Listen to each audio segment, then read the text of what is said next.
போபாலையும் வந்திருக்கேன்னா second time இந்த SRV Yatra join பண்ணிருக்கேன்னா ட்ரிப்ஸ்லாம் ரொம்ப நல்லா இருந்தது, கன்வீனியண்ட்டாக இருந்தது, வாட்டர் ஃபெசிலிட்டிஸ் நல்லா இருந்தது, சாப்பாடு நல்லா இருந்தது.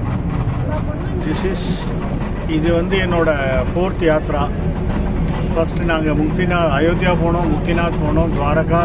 இது as usual every arrangement was excellent and there is no doubt there is nothing left unturned by this team. Super. தலிகெல்லாம் அருமையாக இருந்தது, ரொம்ப நல்லா இருந்தது. Journey Narasimhar visit was excellent one. It was adventurous, very nice one. ரொம்ப நல்லா இருந்தது. Thanks to SRV team. நாங்கள் இப்போ எஸ்ஆர்வி யாத்திராவில் செகண்ட் ட்ரிப் வந்திருக்கோம். முதல்ல பூரி போனோம். எங்களுக்கு ரொம்ப நாள் ஆசை அந்த பிடார் சேவிக்கணும்னு. அது இவா மூலியமாக எங்களுக்கு நல்லா நடந்தது. மீதி எல்லா அரேஞ்ச்மெண்ட்ஸும் எக்ஸலண்ட், எல்லாம் ஆன் டாட் நடந்தது. எக்ஸலண்ட். 5 ஸ்டார் ரேட்டிங் கொடுப்பாங்க. ஸ்ரீமதி ராமானுஜ நமகா. எஸ்ஆர்வி யாத்திராவில் இதான் ஃபஸ்ட் டைம் வரேன். அரேஞ்ச்மெண்ட் நல்லா இருந்தது.